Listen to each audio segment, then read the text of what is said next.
This is the Voice of Health.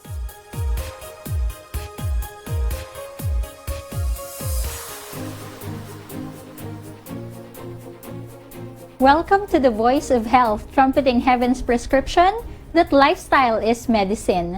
Tayo po ay sabayang napapanood sa GSAT Channel 37, digital receiver, or local channel 45, sa maraming Facebook pages katulad ng sa Adventist Medical Center Manila, Hope Channel North Philippines, Hope Channel Philippines, Adventist World Radio Luzon, Hope Radio Toledo Cebu, at marami pang iba. At syempre, mamayang 12 to 1, tayo rin ay live sa DWBL 1242 kHz. Ang pag-uusapan natin sa araw na ito ay part 2 ng talagang napaka-importanting topiko na tungkol sa sweet reminders in preparing for retirement. Dahil lahat naman talaga ay papunta dyan. And syempre, dahil sa inyong kahilingan at naniniwala kami maraming mga pwedeng magtanong sa araw na ito, nagkaroon tayo ng part 2. Kasama pa rin natin ang Head Chaplain ng Adventist Medical Center Manila, isang relationship life coach, walang iba kundi si Pastor Jay Fajardo. Hello, Miss Lady, at sa lahat po ng taga-subaybay, binabati ko kayo. Nakakatuwa, Pastor, dahil talagang nakita natin na nung part 1 ay ang daming nag-engage sa ating usapan. Sobra, may mga personal messages pa tayo, Miss Lady, nare-receive. Kaya nakita natin na perhaps this is time, this is the right time na ating bigyan ng pansin ang isang pag-aaral na hindi nga nabibigyan ng pansin kahit sa mga eskwelahan. Oo nga, Pastor. Okay. Kasi yung mga binanggit mo nung June 2 sa part 1 ng ating retirement topic, marami talaga ang nakarelate. At marami ang nakapag-isip-isip na, naku, salamat dahil napag-usapan natin ito. Tama yung sinabi ni Pastor, mga kaibigan, hindi nyo ito maririnig sa mga eskwelahan. Kaya kailangan po nating pakinggan. And kung kayo ay hindi pa nakapag-share, i-share nyo na po ang ating live stream program. Mag-comment din ang inyong mga katanungan or thoughts or reflection based sa ating pag-uusapan. At syempre, i-like ang ating Facebook pages, Adventist Medical Center Manila and Hope Channel North Philippines. Bago tayo magtuloy-tuloy sa ating pag-uusapan, panoorin nyo muna ito. Lifestyle is medicine. L is for laughter, the stress reliever. I for interaction, the friendly immune booster. F is for food and fluid, the taste of health and the thirst quencher. E is for exercise, the preserving power of motion. S is for sleep, the body restorer. T is for temperance, the key to balanced life. Y, your faith, the divine healer. L is for light, the energy giver. And E, environment, the lifesaver. Pure air, sunlight, abstemiousness, rest, exercise, proper diet, the use of water, trust in divine power. These are the true remedies. Indeed, lifestyle is medicine.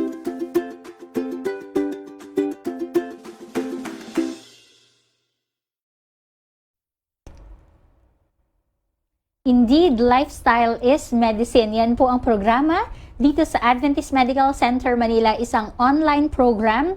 6 weeks, may experience nyo na ang malaking pagbabago sa inyong kalusugan and overall perspective. Yan po yung Lifestyle is Medicine Intervention Program.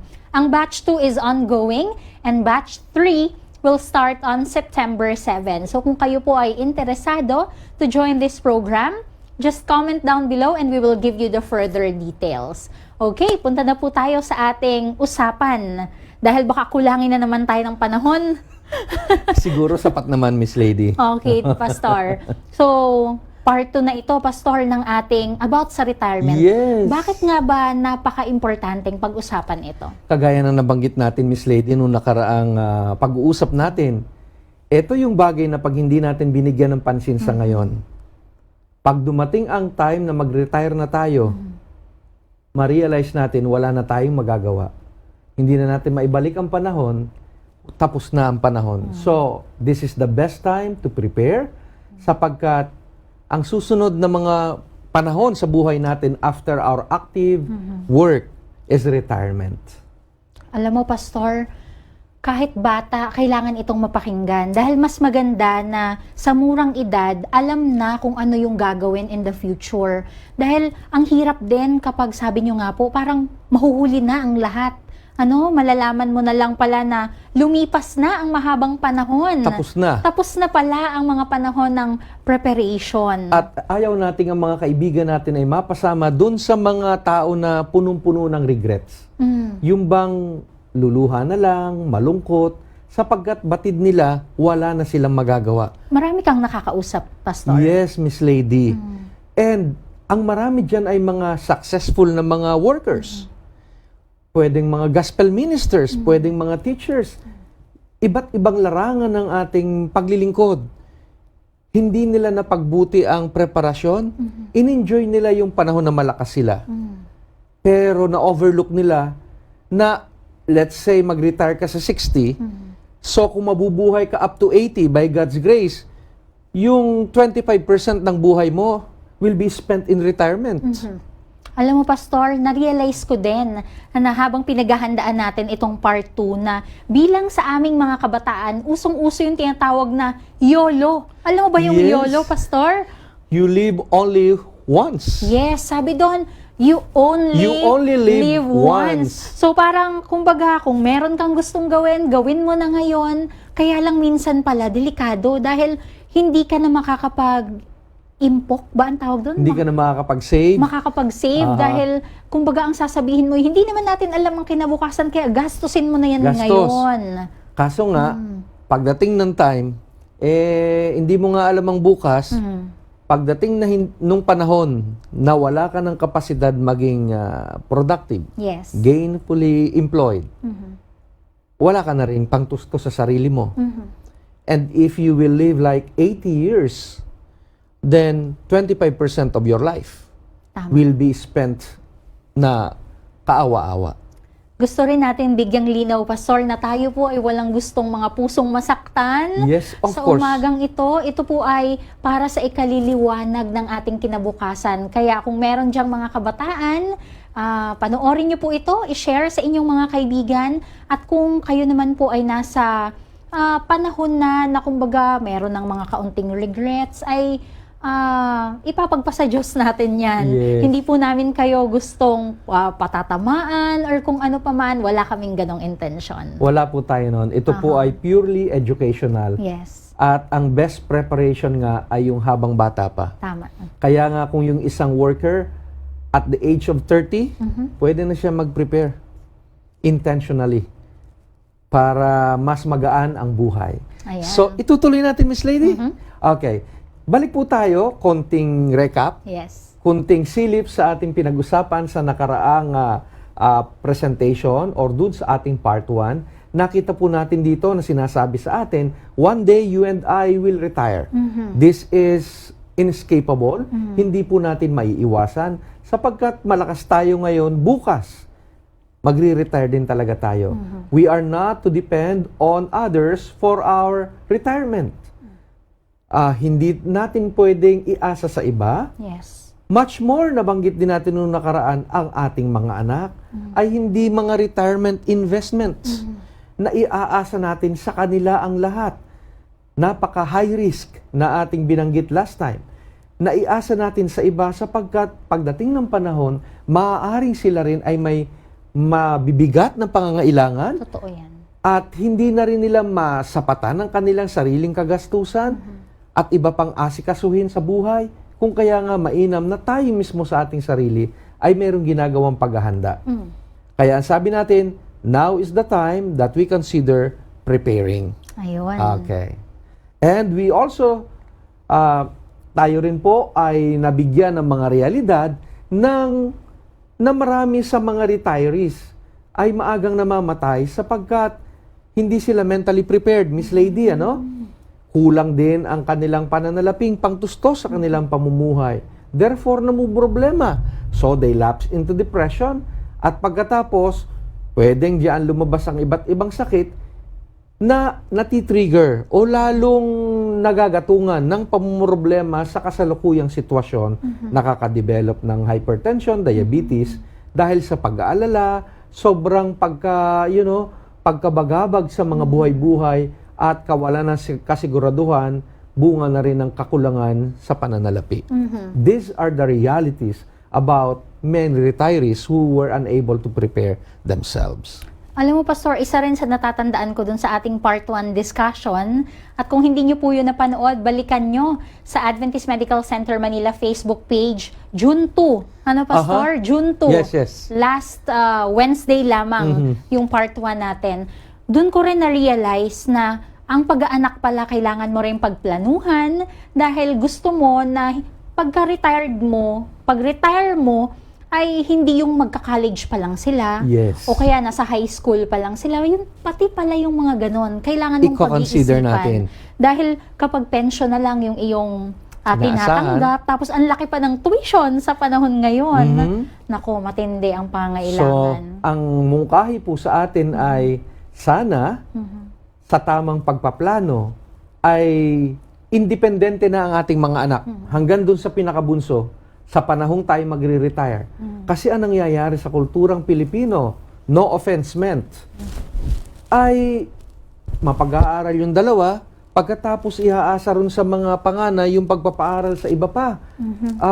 Alam naman natin na maganda ang magtulungan, pero this is supposed to be the work of the parents.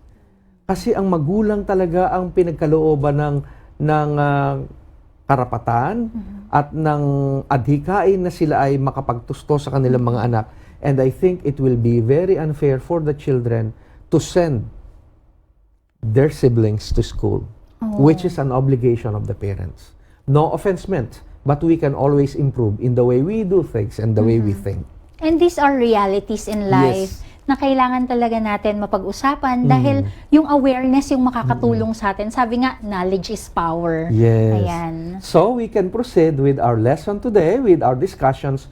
But prior to that, ang sabi nga sa atin, your desk at your workplace is not permanent. Plan your retirement. Wow. Planuhin natin. Kaya ang tanong, Miss Lady, ng iba ano bang kailangan kong ihanda? Ayun na nga. Ito po ang pag-uusapan namin ni Miss Lady ngayong umaga. Ayan, Miss Lady. What to prepare for retirement? Ang number 1 on the list natin ay ang ating kaisipan. Okay. Mental preparation. Seryoso, Miss Lady. Marami ang maaga namamatay because they are not mentally prepared. Paano ba nangyayari, Pastor? Siyempre, malayo pa tayo dun, ano? Pero sa mga na-observe nyo sa inyong mga counseling, anong nangyayari dun sa hindi prepared ang kaisipan? Nagkakaroon sila ng separation anxiety Sa trabaho? sa trabaho. Would you imagine kung ikaw ay nagtatrabaho, halimbawa yung last company mo na pinagtrabahuhan, you were there for the past 20 years. Wow. That means ang buhay mo umikot sa company yan. Lahat ng kaibigan Lahat ng kaibigan mo nandun. Birthdays nila, Yes. nandyan ka. Anniversary, kasal, Lahat ng ninong functions ka. ng buhay mo, perhaps, I would say, about 80% of your day-to-day life Yes. were spent in the company. Totoo yan, Pastor. Kasi 8 to 5, Yes. nandun ka, naka-time in. Pero ibig sabihin, mga 7, nag-prepare ka na, punta ka na, uuwi ka, anong oras na, yung time mo sa family, minsan gabi at weekend na lang. Kasi kahit nasa bahay ka, tulog ka naman eh. Mhm. Kaya basically, yung iyong wake hours is spent in the company. Yes. So, sa maraming tao, ang effect nito, Miss Lady, ang definition ng buhay yung iyong association sa company. At yung iyong ginagawa, kasama ang mga taong naging mahalaga sa'yo Yes. kung saan ka nag-work. And if you have been doing that, say, in the past 20 to 25 years, and then eventually you are unable to prepare yourself, to condition yourself, na a day is coming when you will be out of that situation. Yes. Kaya marami sa kanila, biglang bumabagsak ang katawan, bunga na ng kalungkutan na hindi nila minsan maintindihan ang kanilang sarili. So ito po yung sinasabi natin. Miss Lady, ito yung sinasabi natin. Not many pay attention to this, but in my conversation with people who have been there, they suffer from being separated from their workplace kasi hindi nila na-condition ang kanilang sarili. napakalaking adjustment talaga nun, Pastor, ano? Yes. Kung iisipin mo, lahat ng functions, lahat ng mga events, mga kaibigan, nandun ka. Pero pagdating pala ng panahon, bigla mong ma-realize, bakit parang wala na nag-i-invite sa akin, hindi na ako kasali. Dati naman close kami, pero mararamdaman mo bigla, bakit parang hindi pala ako ganun ka-importante sa kanila? Yun, Miss Lady, ang karanasan. Dati-rati nasa limelight ka. Yes. Dati-rati feel mo yung social acceptance, how you feel valued. After a while, nung ikaw ay mag-retire, parang wala na lang. Yes. And pwede kang makaranas, yung isang taong retired na hindi na ihanda ang sarili, makaranas ng isolation, makaranas ng kalungkutan, at makaranas ng kaisipan na life is over. Yes. Kasi wala na yung saya, wala na yung comfort na dinadala. Kahit nagtatrabaho ka, yung comfort, yung saya na dala ng iyong association sa workplace where you also had been with people, tapos na. Lalo na siguro, Pastor, kung naibuhos mo nga, mga kaibigan, yung inyong panahon, yung ating panahon, sa kumpanya, sa pagtatrabaho, at yung bahay, hindi mo masyadong naka-close ang mga tao, wala ka masyadong activities na na-develop with them, and then when you retire, quiet lang, ano? Hindi Solo ganun ka, solo ka, hindi katulad nung iba probably kung nakapag-prepare, yung mga sinasabi nyo na gamitin nyo yung bakasyon mo, di ba? Last time. Gamitin ang bakasyon Oh, with your lumabas loved kayo ones, with your loved family. ones and family kasi yun yung gagawin mo pag nag-retire Yes. ka. So ang atin po rito, maganda naman yung tayo ay highly productive sa workplaces. Yes, of course. At talagang napapahalagahan natin yung gawaing na ibigay sa atin. Pero hindi natin ma-overlook na may iba pang aspeto ng buhay at ang buhay natin ay hindi lang limitado sa mga workplaces. Ayan ang una. So mental preparation is the first one that needs to be considered. Secondly, ito po ang kailangan nating ihanda. Your desired dwelling place. Tirahan. Tirahan, Miss Lady. Kasi nga, mamamangha ka sa maraming mga magre-retire, kung kailan magre-retire, saka magpapagawa ng bahay. Yung kanilang cash na available, kukuhanin, uubusin. Ngayon, pag may emergencies, wala na tayong gagamitin. Kasi, ipinagpagawa na natin ng ating bahay. Again, mga kaibigan, no offense meant, but this is for our education. Yes. Actually, we can have our dwelling place ready even prior to our retirement. Kung kaya nga, when I encourage people, I'd say, if you are 30 and you start already building your own home, perhaps you can make a loan through Pag-ibig. Nagpo-promote ako ng programa ng gobyerno. Dahil ito, Miss Lady, accessible to all. Yung through Pag-ibig, kung 30 years old ka or 35, if your loan is for 20 years, at 55, paid off ang bahay. So pag-retire mo at 60 or at 55, you have nothing to worry about a dwelling place. Wow. So ready na ang iyong titirahan. Pag nag-retire ka, ang pension mo, hindi ka na mag-uupa. Kung ano man ma-receive mo, lump sum at saka yung monthly, meron kang cash on hand. Pang-enjoy. Yes, pag-usapan natin mamaya yan, Miss Lady, kung ano pang gagawin natin. So, yung pangatlo, kailangan bago tayo mag-retire, ating ma-determine ang ating financial capability base sa tatanggipin nating pensyon mula sa SSS or GSIS if you are a government worker. More likely, how much will you get? Yon ang kailangan natin. Meron bang retirement plan ang iyong employer? Kasi ang alam ko, yung iba talagang maliban sa SSS, meron pa silang employer retirement plan. So, meron silang 2 pensyon. Maliban doon, meron ka marahil savings, meron kang investments, nagge-generate ng income, at meron ka pang ibang pinanggagalingan ng source of income.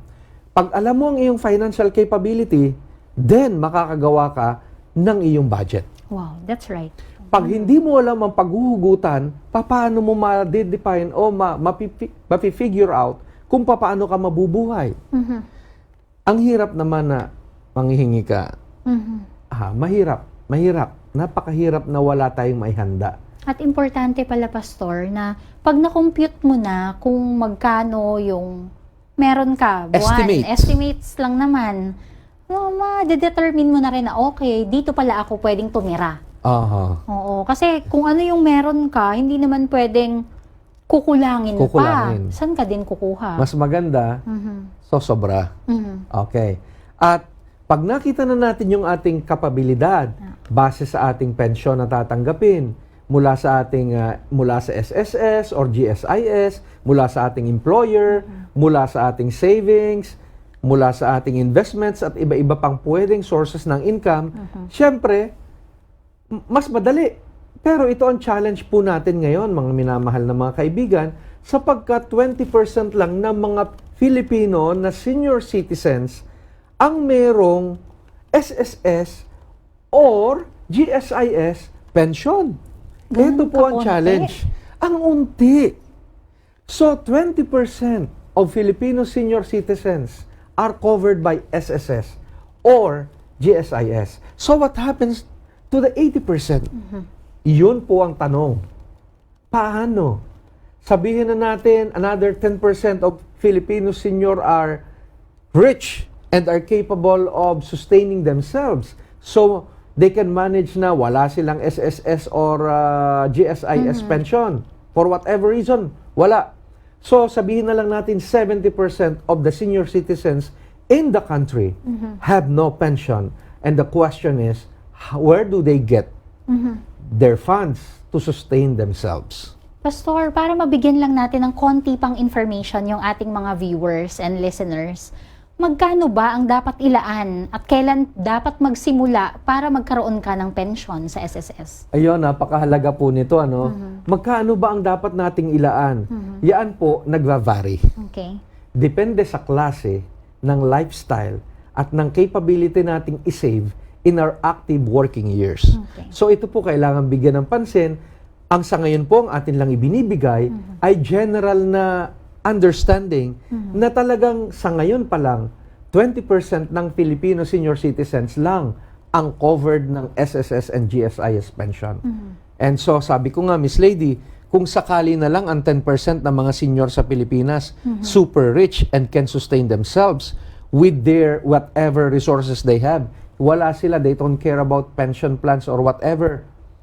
Ibig sabihin, 70% of our senior citizens have nowhere to get the resources. Nakakalungkot yun, Pastor. Yes. Maganda, yung mga nagtrabaho, ang mga employer nila, naghuhulog na sa kanilang SSS or GSIS. So, malamang itong mga nagtrabaho na ito at umabot sa tamang panahon ng paghuhulog, may marireceive na pension. Yes. Pero di ba, Pastor, kahit naman ikaw ay self-employed, pwede ka namang maghulog. Pwede po. Malayang-malaya tayo.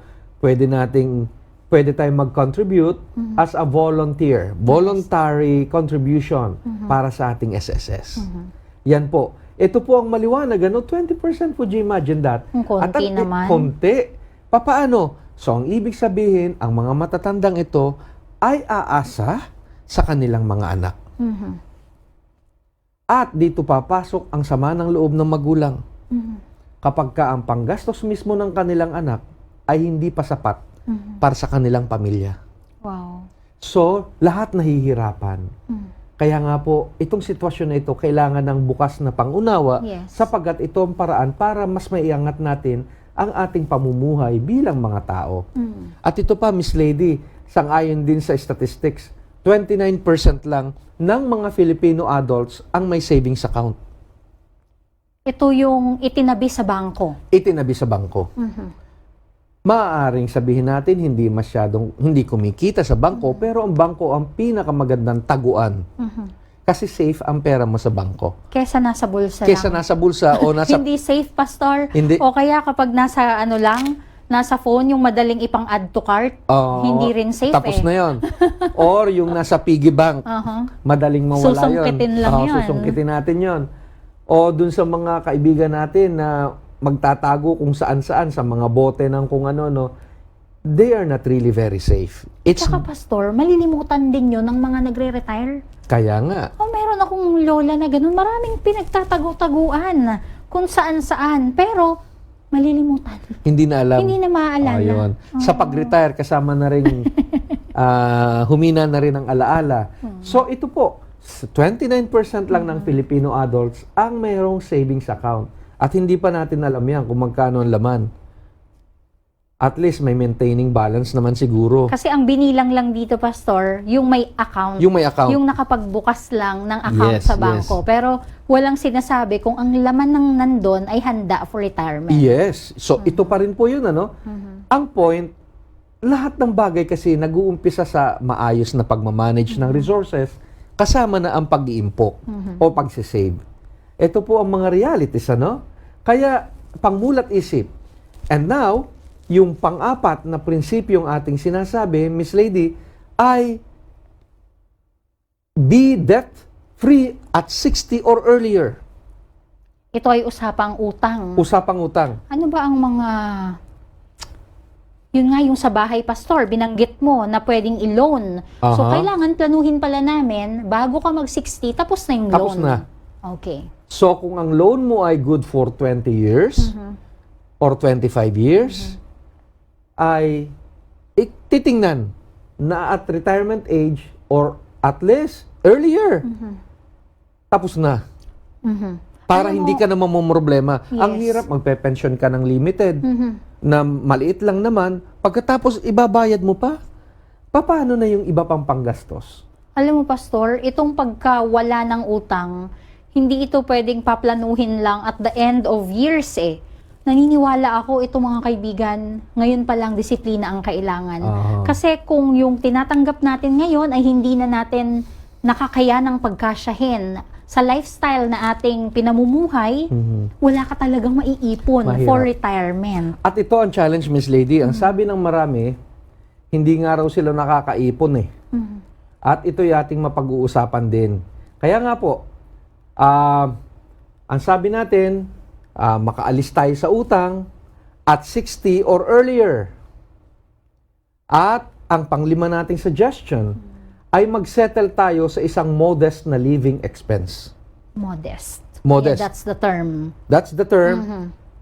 Some says it's reasonable or some says it's manageable. Ibig sabihin, yung tama. Tama sa iyong tinatanggap na hindi ka alam mo yun, hindi ka ma-outbalance kasi pag retiro, you can enroll, buy cards, and I think para sa isang retired, ay manageable naman ito. Lalo na kung bibigyan natin ng pansin sapagkat ito'y kailangan ng mga matatanda. Yung pwedeng merong arrangement na unlimited consultation, merong ganitong laboratories, merong kung ano man ang inclusive sa mga offers. Marami po nito. Hindi na lang tayo magpo-promote ng mga kumpanya. Basta ang importante, nakikita natin na kailangan natin ng good health insurance coverage or package. Yung isa pa po, apply the retire and refocus approach to create excitement and new meaning. Yon. Kasi yung iba, sabi nila, ang pinakamasaya raw na stage ng buhay nila high school life. Marami nagsasabi Marami niyan. nagsasabi niyan. Pero pag ako tinanong nyo, at each stage is different. So it cannot be compared. Totoo. Kasi iba't ibang level ay kanya-kanyang level ng kaligayahan.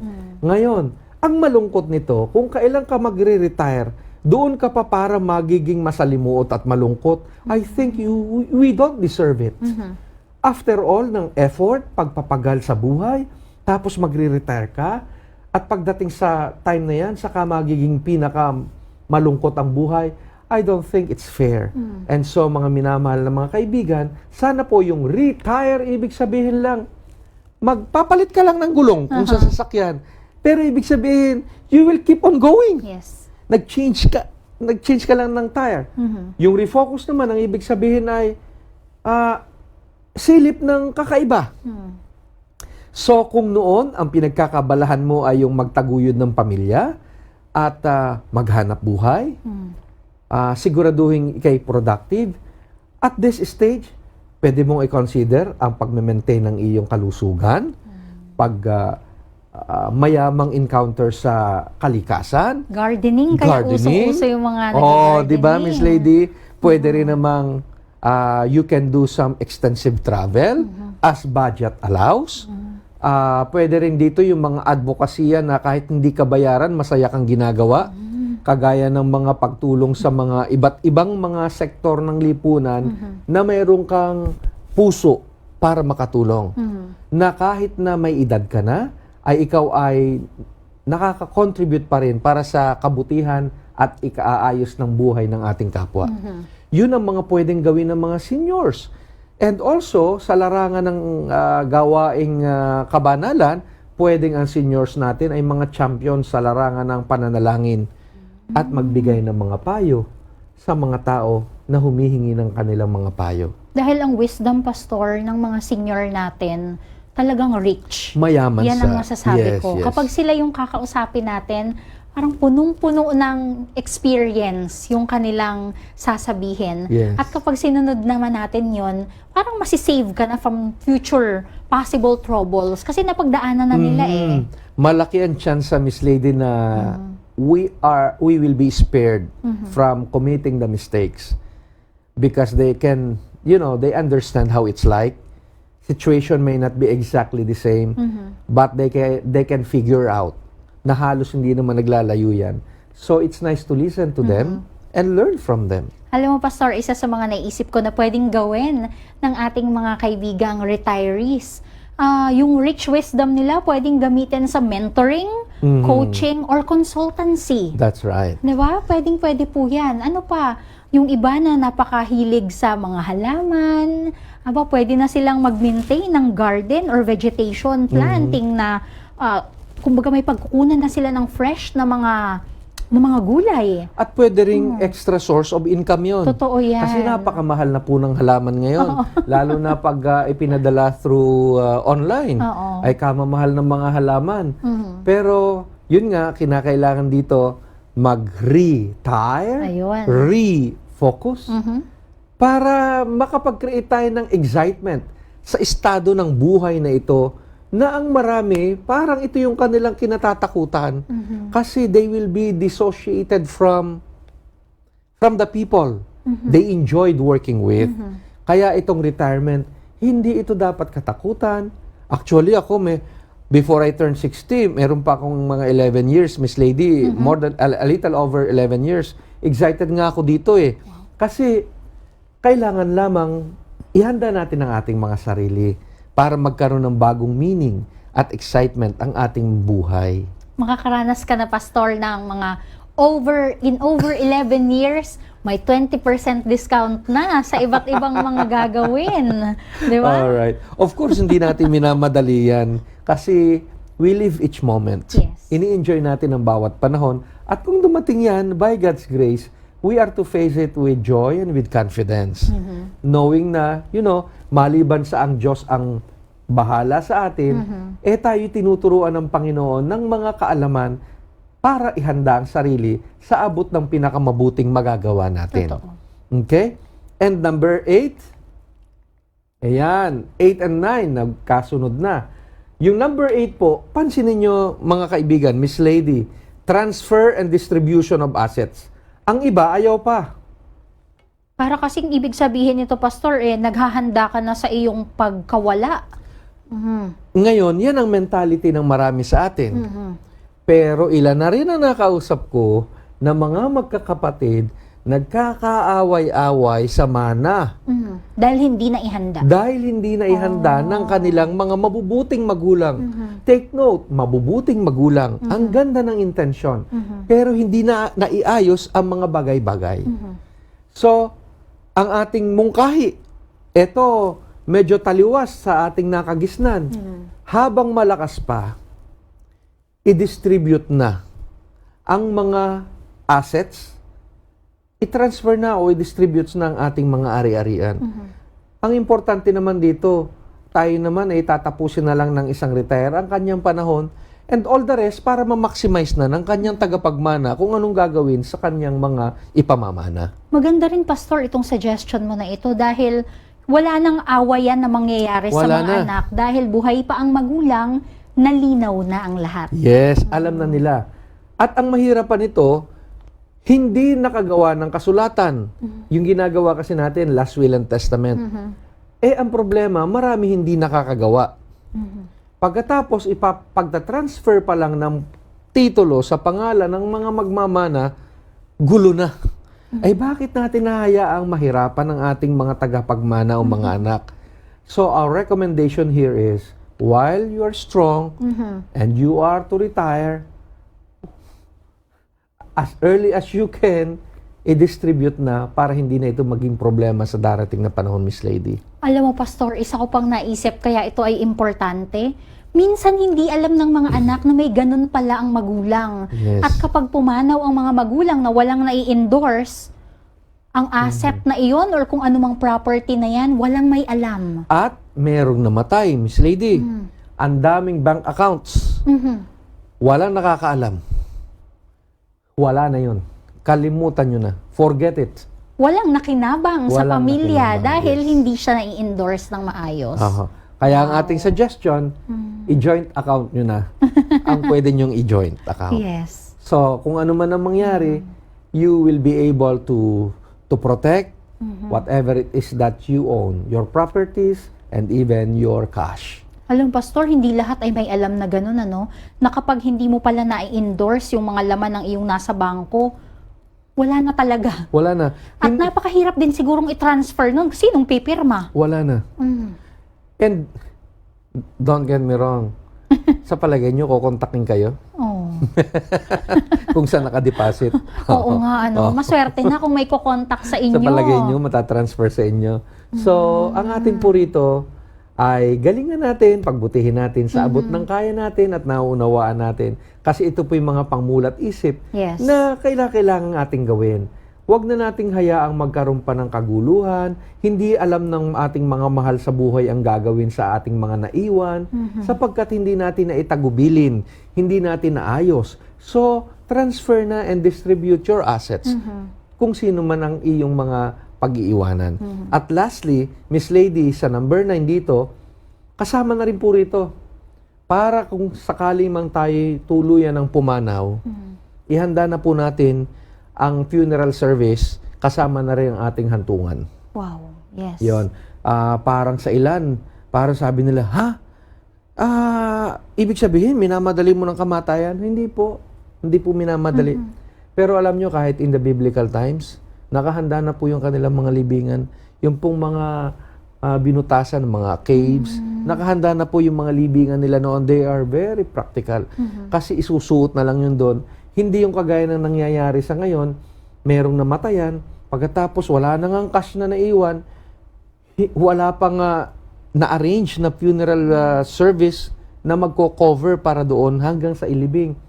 Namatayan na nga, nawala pa yung main breadwinner, binigyan pa natin ng problema sa kabatayan natin kung anong gagawin sa katawan natin. Mas masakit yung iyak at hinagpis ng mga maiiwan kapag gano'n, ano? Pero kung sana, naihanda natin ang lahat, Miss Lady, at kasama na rin yung ating kailangang iwanan sa kanila habang tayo malakas pa. Kung tayo may pumanaw, sa kanilang pagluha, may baon naman silang pasasalamat. Oh, yun. Yun. Mas madaling makaka-recover Yes. kapag ang magulang o ang kung sino mang parte ng pamilyang nawala ay nakapaghanda. Ano, Pastor? Yes, Miss Lady. Kung kaya nga, Miss Lady, nais ko lang bigyan, samantalang tayo naman meron pang panahon. Maraming mga tao kasi ang hindi nakakapag-prepare. Kasi ang sinasabi nila ay hindi sapat ang kanilang kinikita. Kapag ka po ganyan ang ating katuwiran, hindi raw nila maihanda ito, hindi nila kaya magbayad ng ganito, kasi hindi sapat ang kinikita. Kung ganyan ang ating katuwiran, wala na pong makakapaghanda sa atin. Pero the truth is, meron naman pong mga nakapaghahanda. Ang isang kadahilanan pa kung bakit yung iba hindi nakakapag-prepare, ay bunga na lang po ng kakulangan ng pagkaunawa. Ayun. Kaya po ito ang ating ginagawa. Bahagi ng lifestyles medicine ay bigyang ng impormasyon ng ating mga taga-subaybay para sa isang mas magandang adhikain at pananaw sa pamumuhay. Tama yun. Ayun. So, pangunawa lang. At ang isa pa, maraming mga tao kaya ayaw daw maghanda, sabi nila, bahala na. Tapos gagamitin ng Diyos, sasabihin ay, mahal naman ako ng Panginoon. God will provide. God will provide. That's right. The Lord provides. He provides. That's right. We have no quarrel with that. But the Lord provides. More so for those who cooperate with Him in His great intentions for them. Kaya tayo binibigyan ng Panginoon ng wisdom, ng pangunawa, para po ating magawa kung ano ang layunin at adhikain ng Diyos. Kaya po meron tayong edukasyon na kagaya nito. Yung sinabi mo, Miss Lady, na YOLO mentality, you only live once. Ubus-ubus biyaya. Bukas, ang sabi ay, nakatunganga. So, maganda namang enjoy natin ang present, pero we are not to neglect that if you retire at 60 and if you will live up to 80, Yes. 25% of your lifespan will be spent in retirement. And what will happen if you do not prepare? Tama. So, yun po yung isa na kailangan bigyan pansin. Ang iba pa ang katuwiran ay, pag nag-retire ako, pwede pa naman akong mag-work. Ang sa akin, be kinder to yourself. It's true we can remain productive, perhaps, pero mahirap namang maging highly requiring tayo sa sarili natin na sa panahon na ng retirement ay pinipwersa pa rin natin ang ating sarili. I think we can be kinder to ourselves and enjoy a little more of our older years. Yan. Yun lang, Miss Lady. And Napakaganda. I wish to give to you the summary. Ito po yung summary natin, ano? Ihanda ang lahat. Talagang kailangang ihanda ang lahat. At pagkatapos, itong passage na ating nabanggit nung nakaraan, even when I am old and gray, kahit sa panahon ako'y matanda na at ang aking buhok ay puti na or gray, do not forsake me, O Lord. Let this be our prayer. Do not forsake me, O God, till I declare your power to the next generation, your mighty acts to all who are to come. Ang galing sa The Living Bible, mas klaro siyang in-state. Now that you are old or gray, don't forsake me. Give me the time to tell this new generation. Nawa, sa panahon ng pag-retire natin, dala natin itong adhikaing ito, na kaya pa rin nating magpatotoo sa lahat ng henerasyon sa mga nahuli sa atin, magpatotoo sa kadakilaan ng ating Panginoon sa ating buhay. The sad news is, if you retire and life is miserable, how can you attest to the goodness of God? Yes. That's sad. So let this be a prayer for all. Yun lang, Thank Miss you Lady. very much, Pastor Jay Fajardo, sa ating part 2 ng Sweet Reminders in Preparing for Retirement. Napakarami na naman po nating napulot na informasyon, mga kaibigan. And hopefully, kayo po ay na-bless. Ngayon, gusto kong batiin ang mga kasama natin na mga active listeners and viewers. From DepEd Parañaque, si Sir Joel Leviste, thank you very much. Si Sir Angelo Redaha, watching from Malolos, Bulacan. Si Posadas Saint Lianyo, good morning din po sa inyo. Si Doc Linda, syempre, nandito palagi yan. At ang Lifestyle Medicine Team. Si Ma'am Wani, si Chaplain Wani, kasama natin. Happy morning sa inyong lahat. Magagandang tips yang mga naririnig ko ngayon. Pwede din ba ang vlogging? Na like pusong lansangan as part of my retirement plan? Why not? Pwede. Di ba po pwedeng mag-vlog? Bakit po hindi? So, hello also to our loyal friends. Si Tita Luth Estemada, Tita Oday Lacson, Tita Lids Bruwell, si Miss Fanny Berondo, Ma'am Nelly Makatugal, Ma'am Nem Makatiag, and Miss Harley Maru. Thank you po sa inyo. Sabi ni Sir Joel Leviste, I'm planning to have my early retirement. Your discussion was very enlightening. Thank you po, Sir Joel. That's great. Punta naman tayo sa kabilang Facebook page. Eto, nakasama natin si Ma'am Imelda Latag Mindoro. God bless daw po sa ministry na ito ng Voice of Health. Salamat po. From La Trinidad, Benguet. Sabi, good morning. Watching si Ma'am Josefina Benzon Ganaden. Hello po. Ang init po dito. Sana makarating kami dyan. Malamig. Andito rin si Ma'am Victoria Quizon Navarro. Blessed, happy midweek to all. And meron siya ditong magandang comment. Sabi niya ay, good morning. Welcome to our dearest guest today, Pastor. Hello po. Kasama rin natin si Ma'am Imelda pala ay from San Pablo City. Andito rin si Ma'am Hiveth D. Pastera Fuentes. Thank you very much. Andito rin si Ma'am Lou Reyes, Ma'am Lou de los Reyes.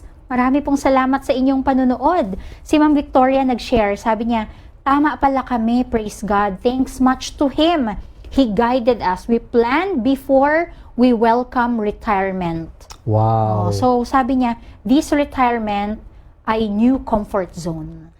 Yes. Ang sarap isipin kapag ganun yung magiging tingin mo sa retirement. Parang it's a comfort zone, ano? Yes, Miss Lady. Andito rin, sabi niya, preparedness is really very important. Ang daming thumbs up ni Ma'am Victoria. Sabi ni Ma'am Imelda, yes, preparedness is very important. This is so informative daw po. Sabi ni Ma'am Lou, kailangan natin maghanda kahit bata pa para ma-relax na lang pagtanda. Yes. Oo nga po, ano. Sabi ni Ma'am Penina Vigafria, hi Ma'am, thank you for watching. True, it's never too late to start retirement planning habang malakas pa tayo. If we start saving before retirement, we make sure our future is secured. Kaya mag-apply na sa life health insurance. May example pa siyang ibinigay dito. Oo. Ayan. Sabi pa ni Ma'am Penina, Pastor J, I sense that you are well prepared and excited for retirement. Hindi naman po tayo nagmamadali, pero ating pong pinaghahandaan. We enjoy each moment. Yes. Eto, si Ma'am Victoria ay nasa Pisaan, San Francisco, Agusan del Sur, Mindanao. Oh, Nakakatuwa malayo. kapag ang daming nararating ng Voice of Health, parang ang layo pala ng nakakarinig sa atin. Ano? Eto, and last, eto gusto nating batiin, si Ma'am Danila Panglao Gapus, watching from Sison, Pangasinan. Oh, from there po ang aking husband. And nandito rin, salamat daw Pastor sa iyong lecture, si Sir Will Sinco from Tangub City. Nasaan po ang Tangub, sir? Iintayin natin yung comment ni sir, ano? Kasi natutuwa ako kapag nababasa ko na, uy, may galing sa ganito, Mindanao, Luzon, Visayas, Mindanao. Nakakatuwa po. Eto naman, puntahan natin kung meron tayong mga questions na natanggap. Oh, from SCLC page. Si Ma'am Ligaya Pasco, kasamahan natin ito. Oh, dati nating worker. Yes. Sabi niya, I'm happy in my retirement stage. Kaya lang namimiss ko ang paglabas, mag-walking and jogging. Na-miss niya dahil sa pandemic. Oo. So, nakakatuwa itong si Ma'am Ligaya Pasco kasi parang nung nag-retire siya, lalo pang bumata. Naging super active. At saka nagmamarathon. Nagmarathon pa. Imagine. Ay nako ma, magpadala nga po kayo ng picture dun sa ating comment nyo po dito yung inyong experience para mabigyan din ng tips yung iba pang magre-retire. So, ayan, Pastor. Aabangan ko po kung meron pa kayong ibang katanungan. Pero habang naghihintay, panoorin nyo muna ito. Are you suffering from heart disease, diabetes, hypertension, obesity, stroke, anxiety, and other lifestyle diseases?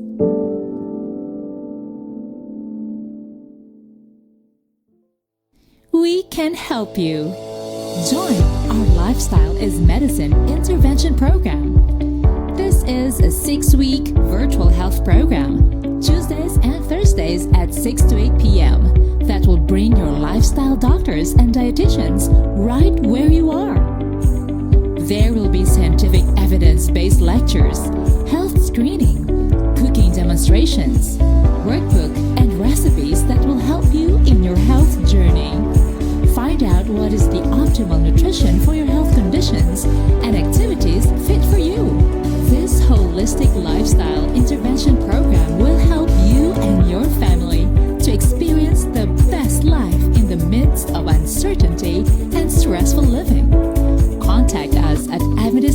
Lifestyle Medicine Facebook page for details and registration.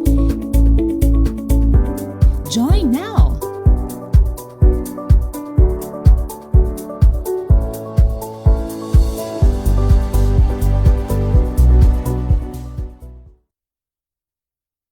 At kung gusto nyo po at sa inyong retirement ay malakas ang inyong pangangatawan, join the Lifestyle is Medicine Intervention Program. Dahil yan po, makakasigurado kayo na kung meron kayong mga history na gusto nyong maiwasan na sakit, ito po makakatulong upang yan ay maprevensyonan. Katulad ng hypertension, diabetes, stroke, sakit sa puso at marami pang iba. At kung kayo naman po ay may ganyan ng karamdaman, makakatulong po yan para ma-manage ng mas maayos at mas maging malakas ang inyong pangangatawan. At humaba rin syempre ang inyong buhay. Mas may enjoy nyo po ang retirement kung kayo ay malakas, malusog, at masigla. So once again, join the Lifestyle is Medicine Intervention Program.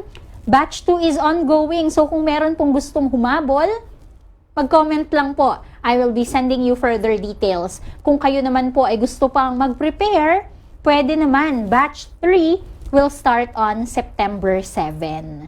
Okay. So, Pastor, maraming salamat. Napakarami ko na namang napulot sa araw na ito. Salamat din, Miss Lady, sa pagkakataong nakasama ka at nakapaglingkod tayo sa ating mga kaibigan. Meron pa po ba kayong gustong sabihin sa ating mga taga-subaybay? Yun lamang po. Ang pag-aaral pong ito na ating ipinresent ng 2 series ay ang adhikain ay pawang makatulong at maaaring na challenge ang ating mga dati ng practice o paniniwala.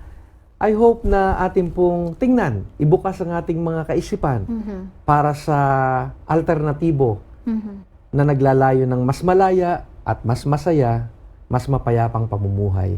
Salamat po ng marami sa inyo. Pastor, pwede rin bang ipanalangin mo na din po kaming lahat? Sige po, tayo po'y manalangin. Panginoon naming Diyos na napakabuti sa amin. Salamat sa mga kaalaman. Salamat sa kaloob ng buhay. At wala kaming ibang naisilingin sa iyo sa oras na to, kundi iyong gabayan at patuloy na pagpalain ang bawat isa sa amin, kasama ang aming mga kaibigang sumusubaybay. Gabayin niyo kami na sa aming pamumuhay, masundan namin ang iyong mga inaasam para sa bawat isa sa amin.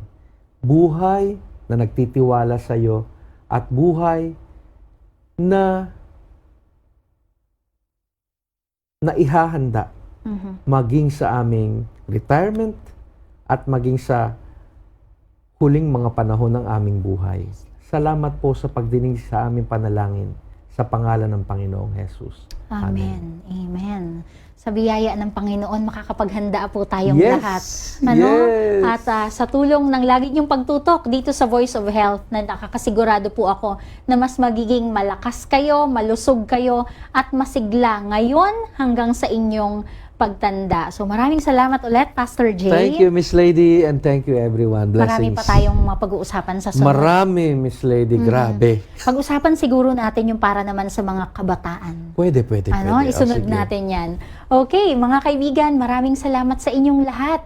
Tunay na na-appreciate ko po kapag kayo ay nagko-comment kung taga saan kayo. Nakakataba ng puso kapag nalalaman natin na merong taga Luzon, Visayas, Mindanao, at minsan taga iba pang parte ng daigdig.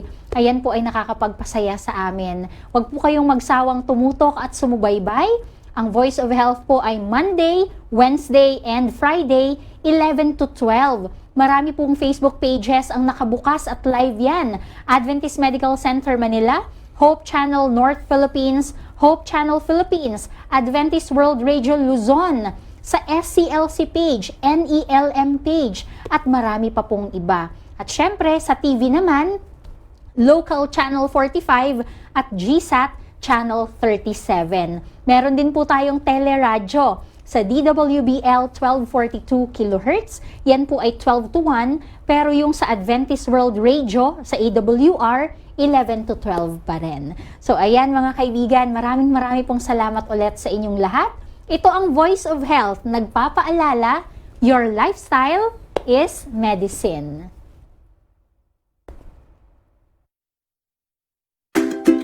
Lifestyle is medicine. L is for laughter, the stress reliever. I for interaction, the friendly immune booster. F is for food and fluid, the taste of health and the thirst quencher. E is for exercise, the preserving power of motion. S is for sleep, the body restorer. T is for temperance, the key to balanced life. Y, your faith, the divine healer. L is for light, the energy giver. And E, environment, the lifesaver. Pure air, sunlight, abstemiousness, rest, exercise, proper diet, the use of water, trust in divine power. These are the true remedies. Indeed, lifestyle is medicine.